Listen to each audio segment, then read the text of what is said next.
കണ്ണൂർ മുനീശ്വരടുക്കുള്ള ഒരു ഹോൾസെയിൽ ഷോപ്പാണ്. അവിടത്തേക്കാണ് ഞാൻ കയറാൻ പോകുന്നത്. ചേട്ടാ നേരക്കാട്ടലില്ലേ? എത്രയാ റേറ്റ്? എത്രയാ കിലോ കണക്കിന്? ഞാൻ വീഡിയോ എടുക്കുന്നുണ്ട് കേട്ടോ. സാധാരണ വറുത്തതാണോ വറക്കാത്തയാണോ? ഉപ്പിട്ട് വറുത്തത് 160. അത് 10 കിലോ എടുക്കുന്നുണ്ടെങ്കിലോ 160 തന്നെ. മറ്റേ വറക്കാത്തയാണെങ്കിലോ 132. അര കിലോ വറുത്ത് തരാൻ പറ്റുമോ?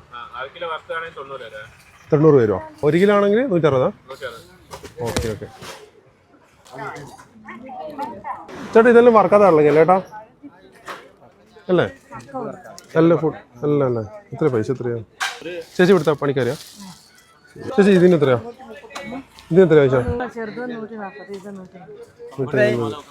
വറുത്ത എത്ര കിലോ? അതിൽ ചാക്കിലുള്ള തൂക്കിട്ട് കൊടുക്കുന്ന എല്ലാ കിലോ പാക്കാക്കിയതാ? മാർക്കറ്റിലുള്ള ഒരു ഷോപ്പാണ്. ഇവിടെ കിലോ കണക്കിന് വറുത്തതിന് 170. അല്ലാതെ വറക്കാത്തത് ചാക്കിൽ കൊടുക്കുന്ന സമയത്ത് എന്ന് വെച്ചാൽ 150. 2 ക്വാളിറ്റി ഉണ്ട്. 140 കേട്ടോ റേറ്റ് വരുന്നത്. കോഴിക്കോടൊക്കെ വറുത്തത് ചാക്കിലായിട്ട് കൊടുക്കുന്നത് നമ്മൾ സ്റ്റാൻഡ് അടുത്തൊക്കെ ഉണ്ട്. അപ്പോൾ അവിടെയൊക്കെ ചെയ്യുന്നതിനെക്കാട്ടും എനിക്ക് തോന്നുന്ന റേറ്റ് കുറവുണ്ടാവും നമുക്ക് തോന്നുന്നത്. ഇനി നമുക്ക് നേരെ പോയിട്ട് ഇത് കുന്തുവണ്ടിയിൽ വിൽക്കുന്ന ആൾക്കാരില്ല, അവിടെ പോയിട്ട് നോക്കാം എത്ര റേറ്റ് വരുന്നത്. എത്ര ഗ്രാമ? 10 രൂപ എത്ര ഗ്രാമ? 100 ഗ്രാമിന് എത്ര? 30. ഒരു സ്പോട്ട് കണ്ണൂർ ഏത് ട്രെയിൻ വന്നാലും പോയ ആൾക്കാർ ഇറങ്ങുന്ന 3ാമത്തെ പ്ലാറ്റ്ഫോം. അതിനേക്കാൾ ആൾക്കാരുള്ള 1ാമത്തെ പ്ലാറ്റ്ഫോം. ട്രെയിനും ബസ്സിനും കാത്തുന്ന ആൾക്കാർ. 100 ഗ്രാംസ് 30.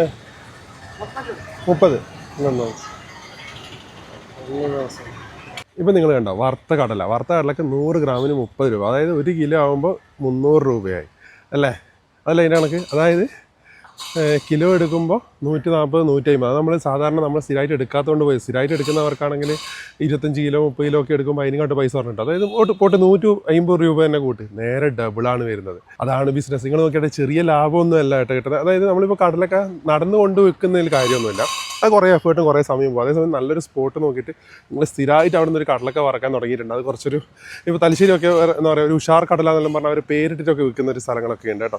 അപ്പോൾ അവിടെയൊക്കെ സ്ഥിരമായിട്ട് കച്ചവടം നടക്കുന്നുണ്ട്, ഞാൻ കാണലുണ്ട്. അപ്പോൾ അതേപോലെ നിങ്ങളൊരു ബ്രാൻഡ്, അതിലും ഒരു ചെറിയൊരു ബ്രാൻഡിങ് സിസ്റ്റം അല്ലെങ്കിൽ കണ്ടിന്യൂസ് ആയിട്ട് നിങ്ങൾ അവിടെ നിന്ന് തന്നെ ഒരു സ്ഥലത്ത് തന്നെ നിങ്ങൾ കൊടുക്കുകയാണ്. നല്ല സ്പോട്ടാണെങ്കിൽ കടലൊക്കെ അന്വേഷിച്ചിട്ട് ആൾക്കാർ വരും. ഞാൻ കണ്ടിട്ടുണ്ട് ചെറിയ ഏതെങ്കിലും ഒരു സ്ഥലത്ത് സ്ഥിരമായിട്ട് അവിടെ വിൽക്കുന്നത് സ്ഥിരമായിട്ട് ഉണ്ടാവും. അപ്പോൾ ആ സ്പോട്ടിലേക്ക് ആൾക്കാർ പോകുന്ന വഴിക്ക് വണ്ടി നിർത്തിയിട്ട് ഇതൊക്കെ ആയിട്ട് മേടിക്കുന്നുണ്ട്.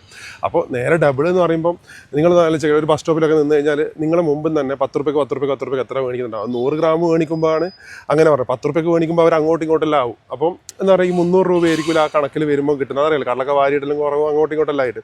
അപ്പോൾ അതൊക്കെ ബിസിനസ്സാണ്. നമ്മൾ പുച്ഛിച്ച് കളയുന്നവർ ഇപ്പം രാവിലെ ഒരു വൈകുന്നേരം വരെ IT ജോബിനൊക്കെ പോയിട്ട് മാസം 30,000 രൂപ എന്ന് പറയുമ്പോൾ ഒരു ദിവസം 1000 രൂപ. അതിനെക്കാട്ടും കൂടുതൽ പൈസ ഇവിടെ നിന്നാക്കുന്നുണ്ടാവും പാർട്ട് ടൈം ആയിട്ട് വന്നിട്ട്. അത് തന്നെയാണ്